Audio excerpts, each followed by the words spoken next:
What do you make of it?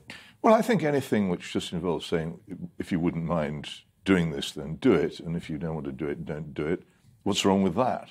And I would personally love to see the mask disappear, but as long as people are not being compelled, as long as people aren't calling the police or making scenes, then that seems to me to be a tolerable arrangement. Always with this, the thing that has concerned me has been the compulsion, that it goes far, far beyond what a free society should permit.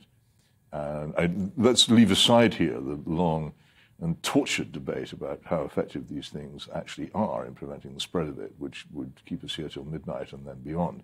But leaving all that aside, I think that once the government starts telling people what to wear, then it's trespassed into areas where it should never. Now, I'm consistent about this because when the governments were talking about, and people were talking about banning various forms of Muslim dress, I said, you can't do that.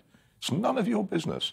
These people are adults. They should be able to decide what they wear, whether you like it or not. I've stuck to that, and I feel the same about this. COVID, obviously, a global catastrophe that has claimed in excess of 5 million lives, and in this country we're into six figures, a disaster.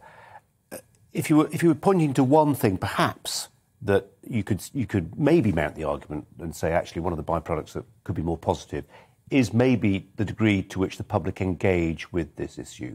I mean, even, I'm sorry to labour the point about masks, if you as an individual had to make a choice this morning, thinking, OK, do I wear one on in the office or not, or wear one when I pop into the shop to buy a bottle of milk, you as the individual are required to make a decision. You are engaged with a national conversation in a way that maybe wasn't true 5 years ago.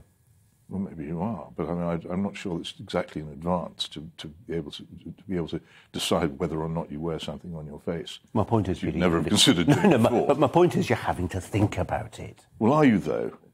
I think I'm not sure so much thought is involved in this. Again, people are constantly being urged what to think, but there's very little effort devoted to explain to people how to think. And when people are being told what to think, then again, you're living in an unfree society. A lot of the things that people say about COVID seem to me to be open to dispute, including the figures which you said before. The interpretation of the figures seems to me to be one of the most crucial parts of the whole episode, and one which I'd like to see seriously re-examined.